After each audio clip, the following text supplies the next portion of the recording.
And so, we have reached the finale of my year of Pokemon on my channel. We have reached my 4th year anniversary special. And with Sun and Moon out and me having lots of fun with it, I think it's time that I end this off with the largest topic I could possibly make. While everyone talks about the region, the roster, or anything big like that, this time I'm going to talk about practically all of that onto one list. Welcome to my top 6 Pokemon generations. So here's what I'm going to be covering. I'm going to talk about the main series installments, what they introduced, the spin-offs, the region, the crime organization, and the Pokemon introduced. Like with any top X list, remember this is all based around my opinion only, not the best. If you're going to give me any of that bull crap that's saying that your precious generation should have been at the number 1 spot because of whatever reasons, well, here's my little retaliation.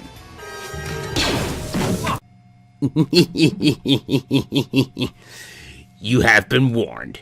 So sit back, relax, and let's find out for which generation is the best of the best.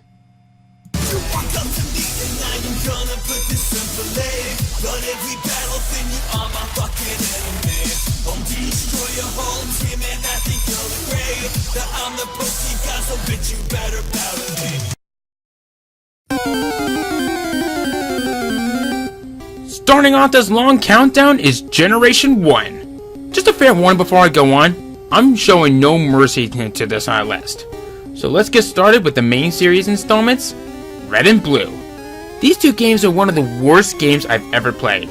They did bring us the true RPG gameplay that we all hoped for, but it's only going to get worse.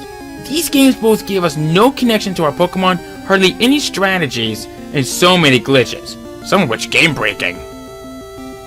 So I know that many fans that grew up with this generation, and unfortunately, I'm not one of those people, but these people that say that they're the highest quality games of them all, that's bullshit! The only thing that I really like about Red and Blue is the music. Now let's talk about the special edition version, Yellow. Yellow kind of has the same gameplay as Red and Blue, but I gotta say this, there's actually a bit of a soft spot that I can give it. Yellow's gameplay was more like the original television series. We start off with Pikachu, and we pretty much just claim the other 3 starters and later on, and we can actually create our team afterwards. If you ask me, I find that genius. But unfortunately, that's all I can really say about Yellow. Up next is the spin-offs. In Generation 1, there were 6 confirmed spin-offs. These include Pokemon Puzzle League, Snap, Pinball, the trading card game, Hey You Pikachu, and Pokemon Stadium. I'm only going to cover the games that I have played, but I'll keep them brief for you guys. Pokemon Puzzle League is basically just a Pokemon version of Tetris. Not much is really need to be said about this game, it's just a Pokemon version of Tetris. Pokemon Snap is decent, but it's a very short game. So much so that you could probably have like an hour-long gameplay at the very least. Or possibly most, depending on how fast you are. Hey You Pikachu is actually one of my personal favorites. You go around multiple locations with Pikachu, and you do a lot of things with him. The mechanics are weird, but somehow it works. Stadium, on the other hand, is arguably the best game from this generation. Multiple Stadium Cups, the Gym Leader Castle, and several mini-games totally give me a lot of fun while playing it. Up next is the region. The Kanto region is an average-sized region. It's not my favorite, but it's not my least favorite. It kind of falls somewhere in between. Unfortunately, there's not that many places here that really stand out. The only places that really stand out to me are the Safari Zone, Victory Road, and the Sea Farm Islands.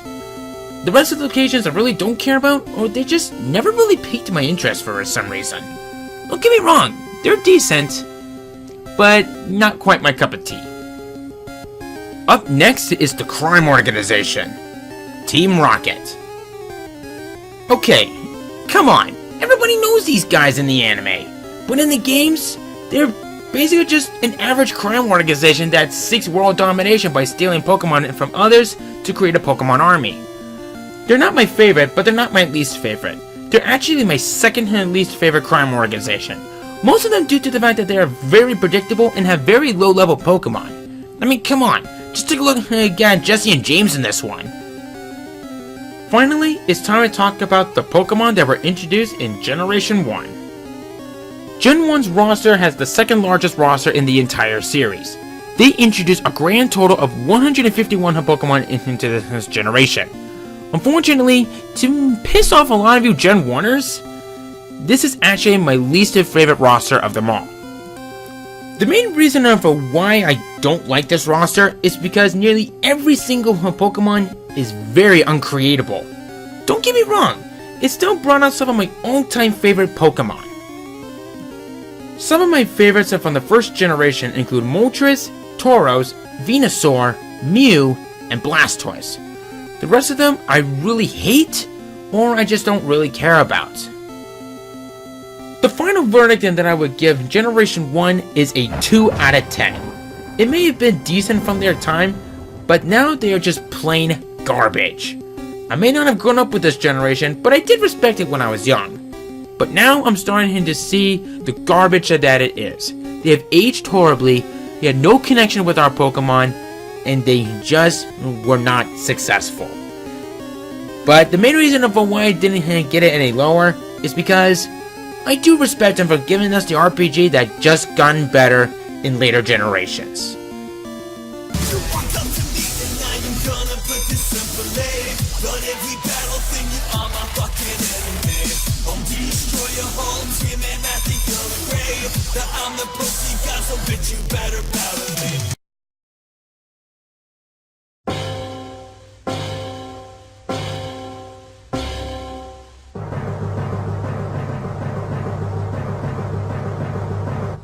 So now that we finally got Gen 1 out of the way, it's time to finally get into the generations of what really went the extra mile to help make this series better. Looks like Generation 3 is up next. Now I know what you guys are thinking. How dare I put this generation this low? Remember, this is my list, not the best. So anyway, let's get started with two of the best games ever released for the Game Boy Advance, also known as Ruby and Sapphire. These two games really gave the series a great upgrade. These two games have finally gave a Pokemon natures. For those of you that don't know, natures gives a Pokemon their own personalities. There are a dozen of them, but I really don't find them to be any useful. Abilities, on the other hand, really made the battles to be more interesting, and honestly, more fun. Abilities help turn the tide in battles and make them more challenging. More and more abilities are introduced in later generations, which is just as good as from this generation. Next up is Double Battles. As their names imply, Double Battle is when you send two Pokemon out at a full-on tag team battle. This is where strategizing really comes in handy, as you use both of your Pokemon to face off against your enemies simultaneously. Gen 3 also introduced weather changes. This not only gives the player interacting with multiple environments, but also Pokemon in a natural habitat, which is something that I wish we had from an earlier time, but then again, that was back in the 90s, this is now in the turn of the century. Now let's talk about the sister game, Pokemon Emerald. Emerald is one of the most accomplished games ever created, bringing exclusive Pokemon from both Ruby and Sapphire together, having both crime organizations go after you, having Groudon and Kyogre catchable, new animated sprites, and the new Battle Frontier. Ruby and Sapphire combined made it much more fun. Up next are the very first remakes in the series, Fire Red and Leaf Green. These are the games that started it all, that were introduced with all the new stuff that Gen 3 introduced. In other words, they made Red and Blue much more fun to play.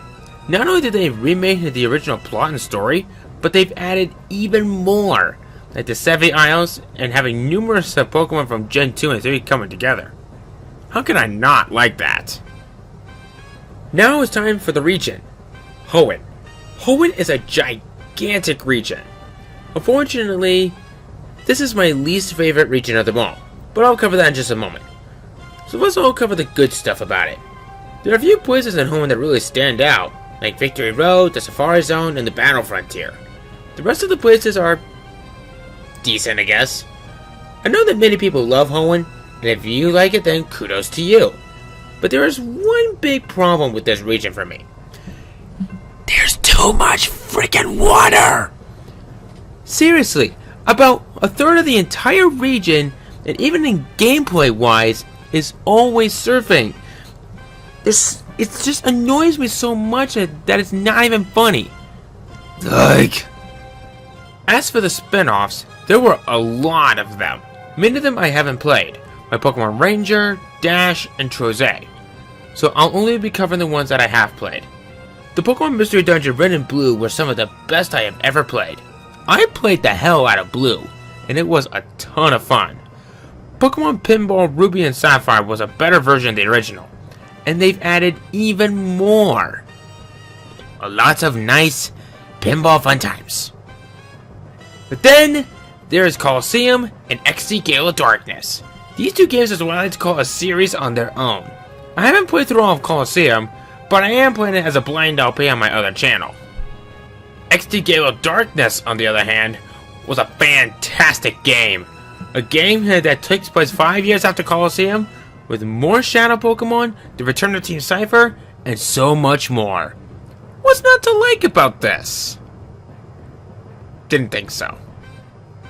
Now let's take a look at the two crime organizations in Generation 3. Team Magma and Team Aqua. These two teams have opposite goals of world domination. Team Magma wishes to expand the land, while Team Aqua wishes to expand the ocean. If I had to make a choice between which one is better, I'll probably have to go with Team Aqua. Now, I know what you guys are thinking. If I hate all that water in the Hoenn region, why would I choose them over Team Magma? Well, despite my hatred to all the water in the region, they had better ideas of expanding the oceans. And if you ask me, I love to live underwater. But hey, better water than heat if you ask me. Yarr. Finally, Generation 3's Pokemon roster. And my oh my, we have a killer roster here. Generation 3 introduced a grand total of 135 Pokemon in total. This roster lands as my fourth favorite of them all. And we have a great collection here, not to mention a lot of great designs. Some of my favorites from Generation 3 include Swellow, Salamence, Flygon, Metagross, Rayquaza, and Deoxys. While they did create some terrible Pokemon like Luvdus, Dustox, and Castform, this was still a great addition to the roster. The final verdict that I would give Generation 3 is a 4 out of 10. This is one I would have ranked as a below average generation. Despite introducing a lot of good stuff into this generation that made the Pokemon series even better, the rest had so many flaws that it just had to be covered. But be happy about one thing, it's not the worst.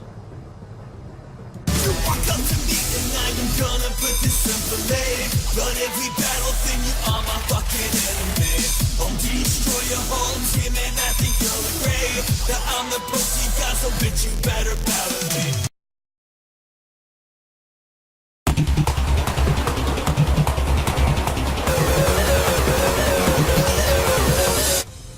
Oh boy, now things are getting crazy.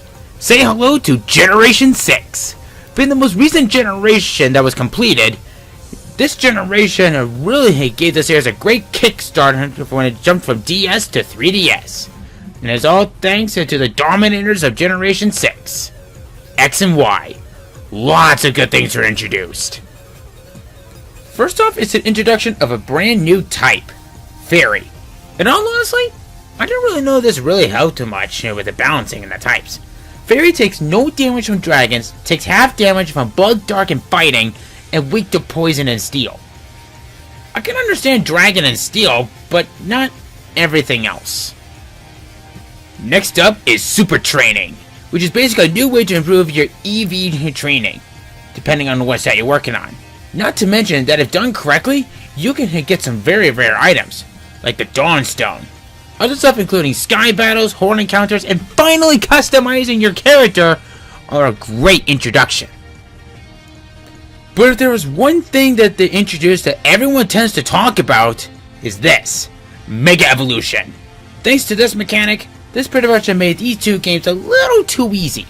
Mega Evolutions are a temporary form that gives Pokemon that makes them stronger and deadlier than ever before. Some of the best examples that I could think of being Blaziken and Blastoise. Now let's talk about the most recent remakes introduced into the series, Omega Ruby and Alpha Sapphire. These two games really gave Ruby and Sapphire a great update. We now see a modern version throughout the games, and they added even more. More Mirage Islands, more Legendaries to go after, more Mega Evolutions introduced, and lots more with the inclusion of a brand new chapter called the Delta Episode. Damn fun. For the spin-offs, there were plenty of games introduced. However, I will only cover the consoles and handhelds, not the apps. A good example of an app is Pokemon Go. These games I will include are Pokemon Rumble World, Super Mystery Dungeon, Art Academy, Battle Troze, and the Pokken Tournament. Unfortunately, I have not played Rumble World, Battle Troze, and the Art Academy, so I don't really have an opinion on them. So, sorry about that. Again, I have yet to play the Pokken Tournament, but I have seen awesome gameplay for it, and it looks amazing. And the best part about it is, I recently got it for Christmas, so yeah, I'll definitely get into it pretty soon. I'm still playing the Super Mystery Dungeon game, and all in all, it looks pretty decent, but it's not too shabby either. For the region introduced, we have the Kalos region. Kalos is a fairly good-sized region. Like with Kanto, it's not my favorite, but it's not my least favorite. It falls somewhere in between.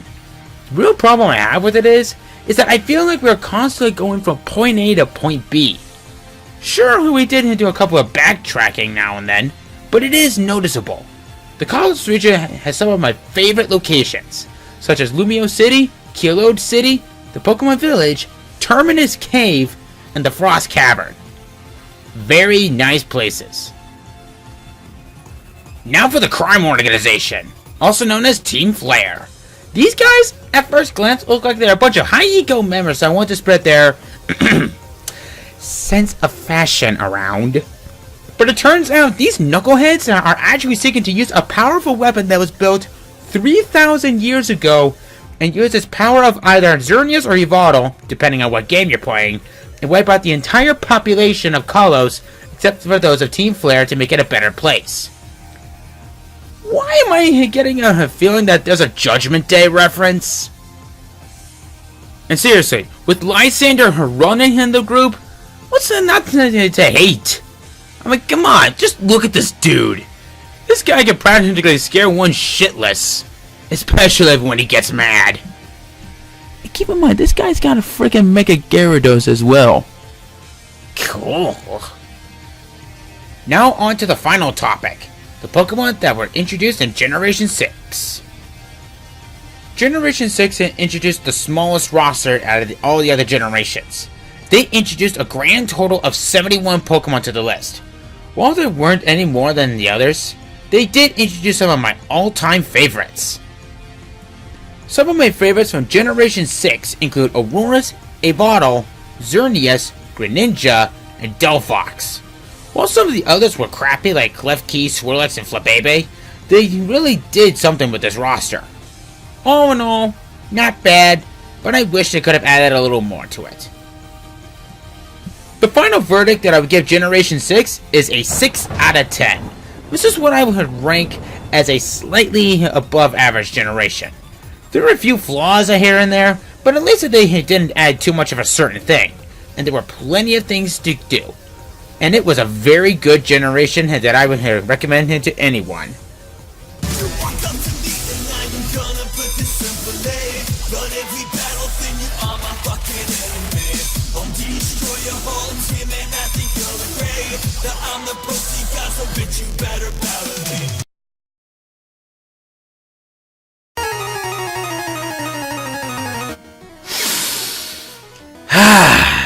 Now this is what I like to call a taste of memory lane. Say hello to the generation that I myself grew up with. Generation 2.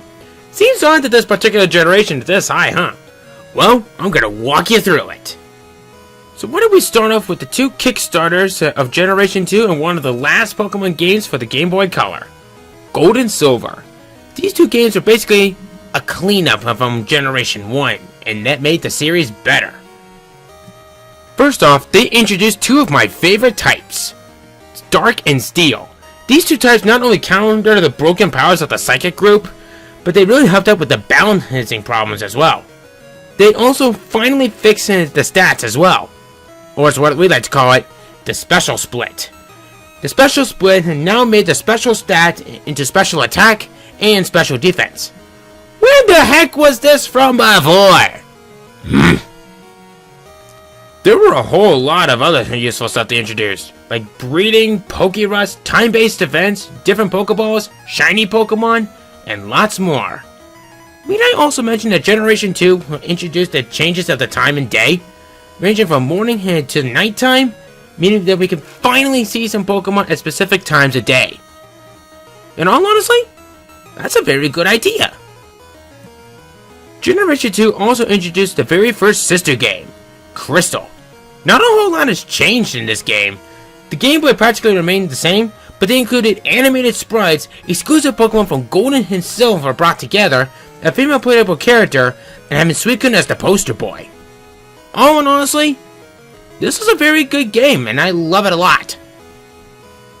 As for the spin-offs, Generation 2 introduced the smallest group of the spin-offs.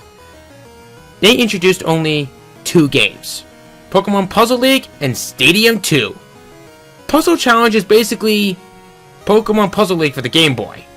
Stadium 2, on the other hand, is the best gameplay I have ever experienced in this generation. More Stadium Cups, new mini-games, new Gym Leader Castles, and having your rival having 3 legendaries to fight against were just as fun. Did I also mention that there's also a Gym Leader Castle for Johto and Kanto? Yeah. Up next is the region. The Johto region is a very nice sized region. It's well balanced and there's plenty of things to do.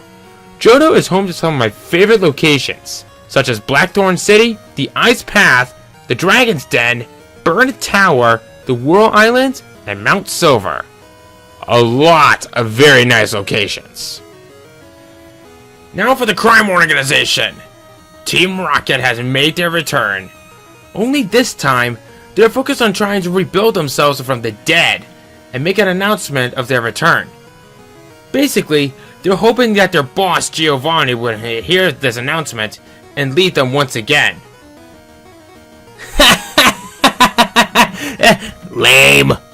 Because of this, Neo Team Rocket is my least favorite crime organization, especially with their low-level team and being very predictable, like from Red and Blue. I mean, seriously, just look at these guys. Ugh, what were they thinking?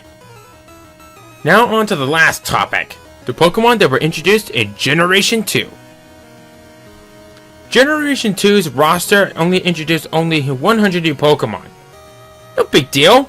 This roster included some of my all-time favorites, especially to Pokemon that actually were evolutions from Generation 1. Some of my favorites from Generation 2 include Ampharos, Espeon, Lugia, Entei, Crobat, and Tyranitar. While some of the Pokemon that were introduced were one of the suckiest Pokemon of them all, like Delibird, Unknown, and Ladybug, they did introduce a lot of good Pokemon, and I approve of this roster. The final verdict that I would give Generation 2 is a 7 out of 10, an above average generation. They really did an excellent job of making this series a whole lot better and cleaned up the mess that Generation 1 left behind. While there were a few flaws now and then, a few of them I can overlook. But all in all, this was a generation that showed one of the best improvements in the series. But there's still plenty more to come.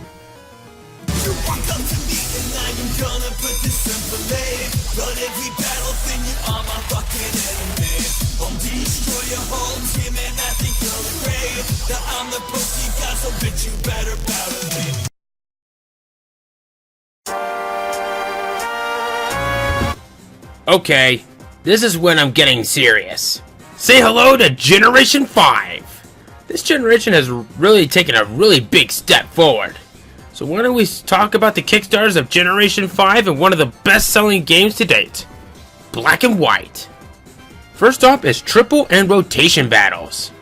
As its name implies, Triple Battles are battles where you send out 3 Pokemon in battle. Rotation Battles, on the other hand, are kind of the same thing, only except you constantly rotate your team trying to outsmart your opponent. Need I also mention that these battles finally gave our Pokemon new animated sprites and a mixture of 2D and 3D? Just look at that. It's beautiful. Speaking of 3D, we get another step into the 3D-like environment, both in and out of battle. It is just glorious to look at. In fact, it's so glorious that we're still remain in sprite animation. I swear, when I first played Black and White, I keep forgetting that I'm not playing a 3DS. I mean, just look at this. What's not to like? This might seem a little pointless, but thanks to Generation 5, we can now take on any member of the Elite Four in any order that we please. And in all honesty, I kind of find it to be a blessing. Also, thanks to the Generation 5, we can now use TMs over and over again, rather than having to buy more or think carefully when to use it once. Thank God. And now let's get into the sequels. Black and White 2. Being games that takes place 2 years after Black and White, we see new locations, a more dangerous crime organization, and plenty of more things to do. Many changes were made, but they did keep some of the old stuff from Black and White. Need I also mention that you can have more legendaries and more Pokemons to go after now? What's not to like? Next up are the spin-offs. Generation 5 had 5 spin-offs. These include Pokepark 2, Gates to Infinity, Rumble Blast, Rumble U, and Conquest. Unfortunately, I have not played any of these games, so I don't have an opinion on them. Maybe I should get into Gates to Infinity at some point. I love a good mystery dungeon game. Up next is the Unova region. Unova is by far one of, if not the biggest region of them all. Unova is my second favorite region of them all. Unova is home to many of my favorite locations, such as Chargestone Cave, Undella Bay, Dragon Spiral Tower, Black City, Ends Castle, and the Giant Chasm. Woo-wee! The list just goes on, but I'm just gonna break it down for you guys. Up next is the crime organization, Team Plasma. Holy crap, these guys are insane. They may seem unpredictable at first, and what their ultimate goal is unlike any I've ever seen. At first, they want to liberate the Pokemon from humans, but as it turns out later on, it's just in at it for world domination. In Black and White 2, however, they practically go beyond that. Using the power of Kyurem to freeze Unova? That's terrifying! Jeez, I don't know what gets us with smoking at the time, or injecting it with crack? Just Finally, we have a killer Pokemon roster from Generation 5. Generation 5 introduced the largest roster in the series. They presented 156 Pokemon to the list. And my god, there is a lot of awesome designs. Not to mention many of them with unique typings. Some of my favorites on Generation 5 include Kyurem, Bisharp, Unfezant, Chandelure, and Hydreigon. While there are a few bad Pokemon like Liepard, Swolbat, and Alababola, they really did an amazing job with this group. And I approve of it. The final verdict for Generation 5 is an 8 out of 10. An amazing ranked generation. This was one of the most creative generations in the right direction. But out of all the stuff that Generation has done, there is only one generation that stands out of them all and beyond. But you guys already know what it is already, so why don't we take a closer look at it, shall we?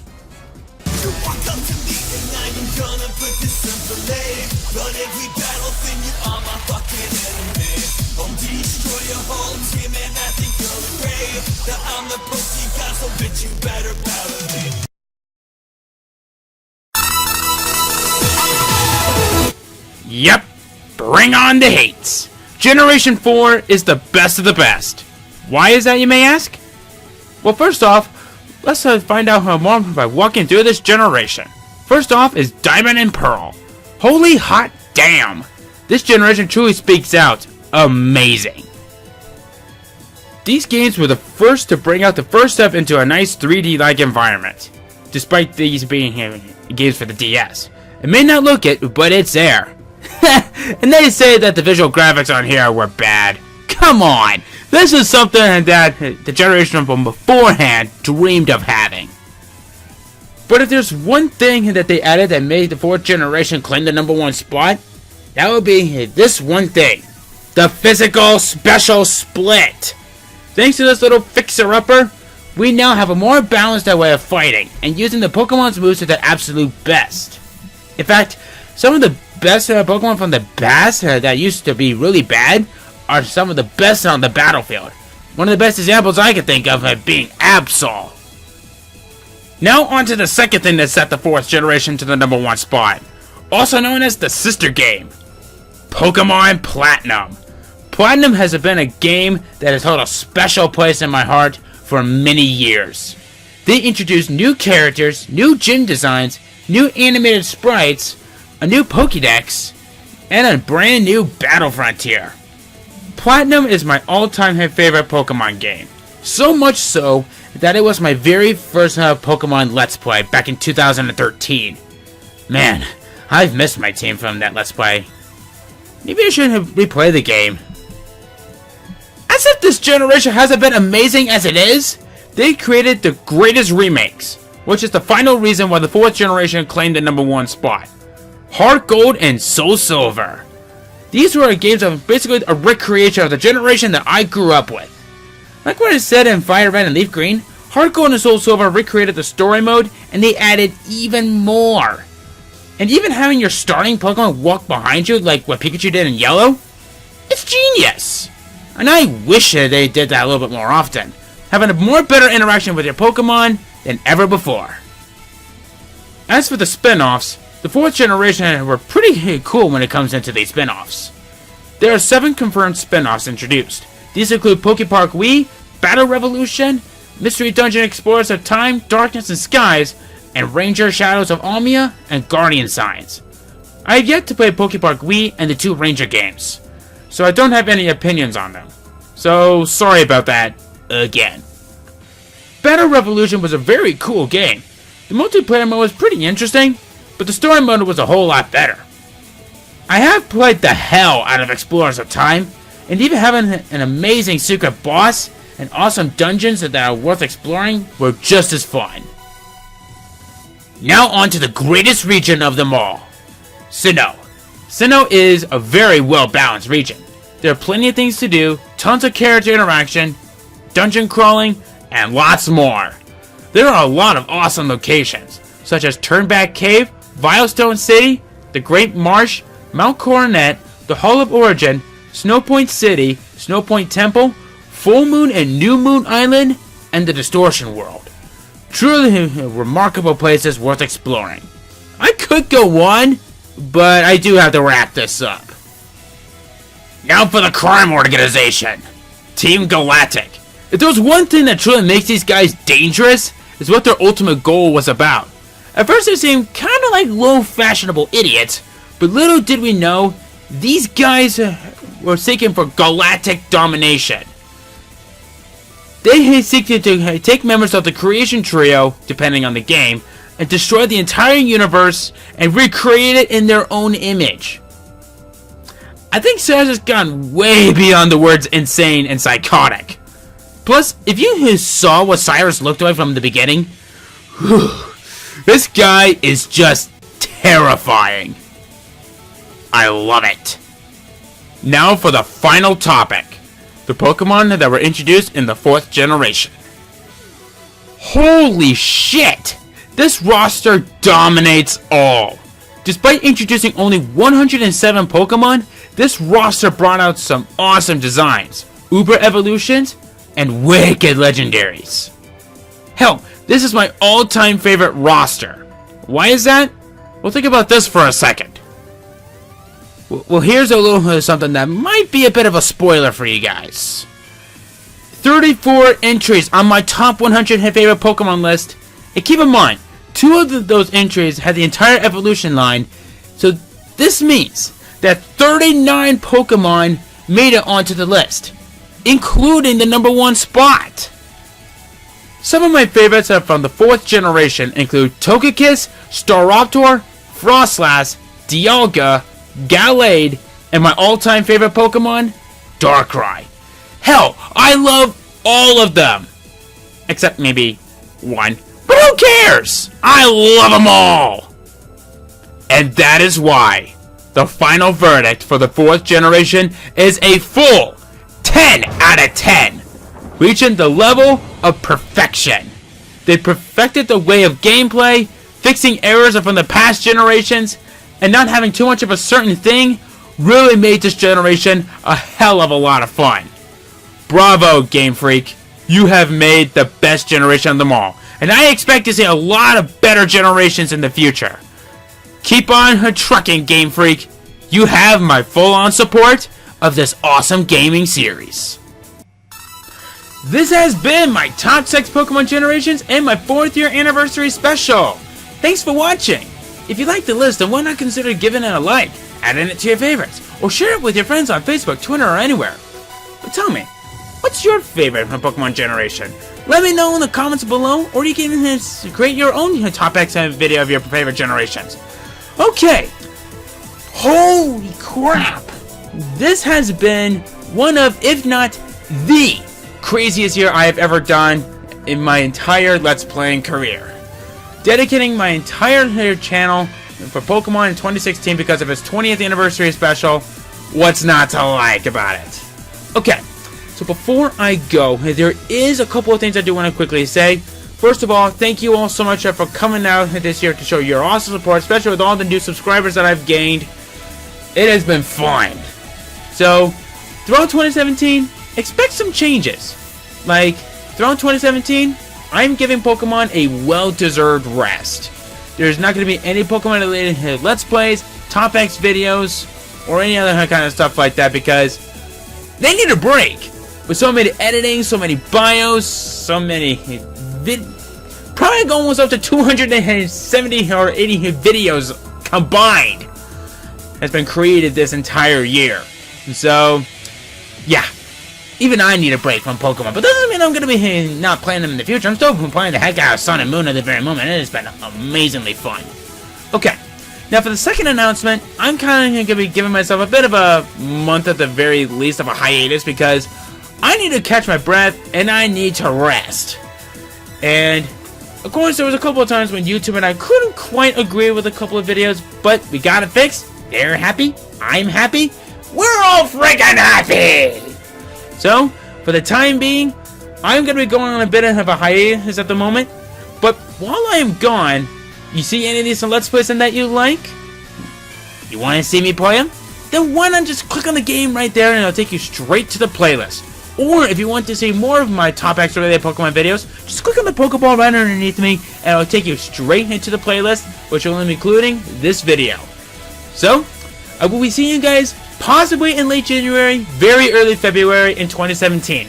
But for now, I got a blast! See ya, mates!